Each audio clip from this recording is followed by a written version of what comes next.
Leo, hi! Welcome to Mystic Queen PH. At ito ang inyong next blessing anytime soon. Dahil ito ay isang timeless reading. So anytime na mapanood nyo to, as long as makaka-resonate kayo, this reading is for you. So if you are interested in private readings, meron tayong link sa description at sa pinned comment. Paka-check nyo na lang kung paano mag-book for a private reading. So let us see. Leo, ano yung blessings sa mga Leo? Blessings sa mga Leo. Wow, okay. First off, second house is the area of your finances, money, your values.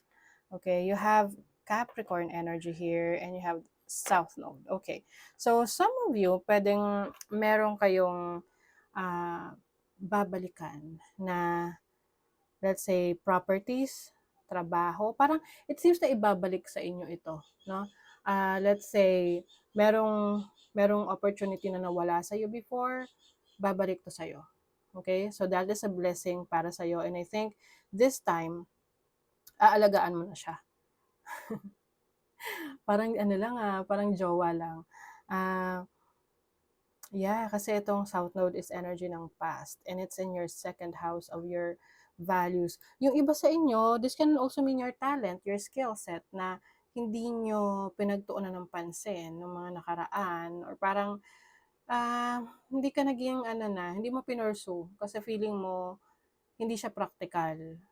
Let's say, for example, gusto mong maging painter or gusto mong maging singer.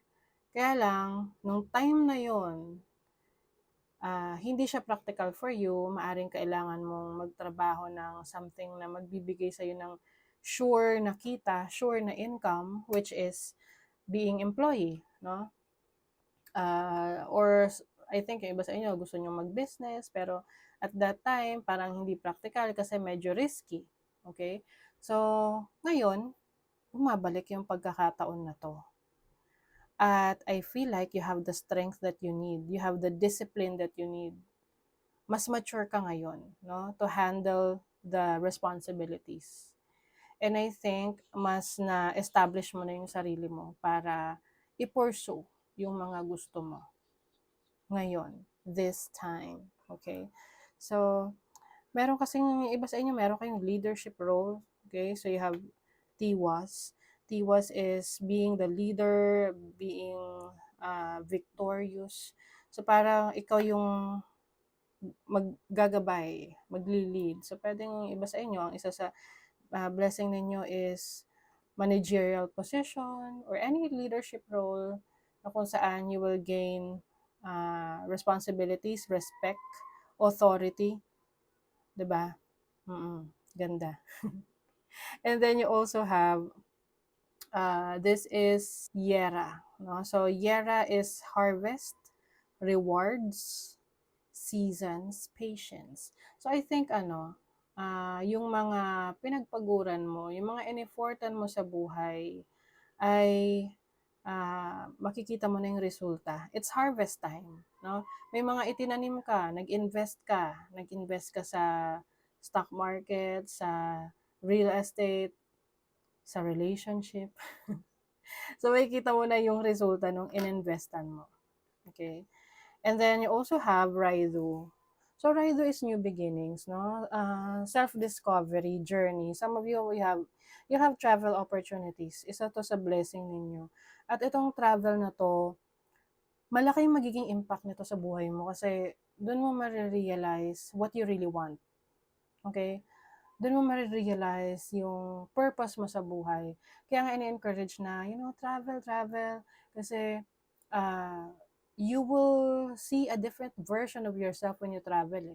Marami kang self-discovery na, oops, ito pala ako, ganito pala ako.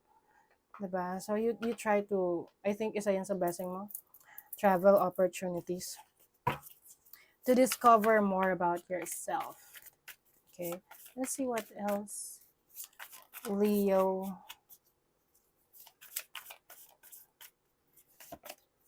You have the Four of Wands. Creativity.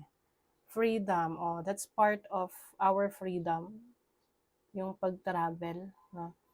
Yung iba sa inyo pwedeng may paglipat ng bahay. That is your blessing. I think a house na talagang gusto mo, pangarap mo, like a living situation that you've been wanting. You have the moon. This is about your instinct, your intuition, your dreams. I think you're going to be more connected to your higher self, dun sa heart's desires mo. You also have the Knight of Swords. Some of you, I think when it comes to expressing yourself, no, mas magiging expressive kayo to the point na walang filter. Yun nga lang, meron niyang pros and cons, 'di ba? Na may mga tao na makaka-appreciate yung pagiging prangka mo. There are some people na hindi. So, I think isa yan sa kailangan mo ring i-manage. But of course, no, sabi nga nila mas okay na authentic ka, totoo ka sa sarili mo kasi yung ma-attract mong tao is yung mga soul family mo. Yung mga taong who vibes with you, no? Who vibe with you. So, ayan, nag-burp ako, sorry. But anyway, ayun nga, there might be some people na maapektuhan sa pagiging prangka mo, but at least, ang blessing dito is masosort mo na, mafi-filter mo na yung mga taong hindi ka gusto. Hindi gusto yung personality mo. At you will be with people na who connects with you, who really appreciates you. Ace of Cups, okay, for some of you, Leo, ang isa sa blessing nyo is a potential relationship, no, with someone, okay? You have the Eight of Cups. This is change, major shift. I think ito ay pagtalikod sa mga bagay na alam mong hindi ka na nakaka-resonate or hindi na in alignment of your purpose or hindi na siya in alignment sa goals mo. Can be a relationship, a situationship. You have the Five of Cups. Talagang meron kang iwanan ngayon. Oo. Can be a job, a career, na ano ka rin, kumbaga parang malapit sa puso mo, no? Pero this is something that you need to do kasi it's time for you na to grow. Okay? Yung iba, may trabaho kayo, career or business na sa tingin nyo, kahit na napamahal na sa inyo, but there are decisions na kailangan natin gawin para mag-grow tayo no? Yung pag-alis sa, let's say, pag-alis sa poder ng mga magulang natin, you know? Dahil it's a new chapter of our lives na kung saan independent na tayo, na we have to grow, we have to, take care of ourselves and explore.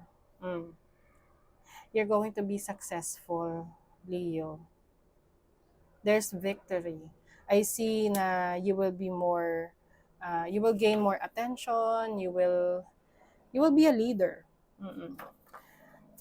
Maaring maraming mga tao na will appreciate what you do in life. Diba? Some of you, you are going to make some changes in your physical appearance. You will gain more confidence dahil mas inaalagaan mo yung sarili mo. You are divinely guided, Leo. Okay?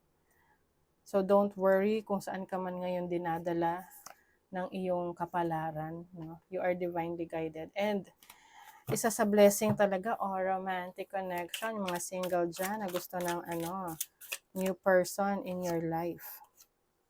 Happiness and well-being. Wow. Yan yung blessing. Yan yung masarap na blessing kasi happy ka. Regardless of your situation. Beware of self-delusion. Okay. May mga bagay kasi na baka nasa masyadong parang tawag diyan suntok sa buwan. So mas maganda na i-check mo rin yung sarili mo. Is it practical? No? Practical ba yung mga iniisip mo? Great worry over nothing. Ayan. So yan yung iiwasan mo rin. Yung pag-overthink. Okay? Heartache over what you no longer have. Okay. I think this is something na ito yung ile-let go mo. Siyempre, yung pagle-let go masakit 'yan, 'no? For most of us, dahil naging parte ng buhay mo. But I feel like this is something that you need to embrace dahil you are about to enter a new chapter in your life.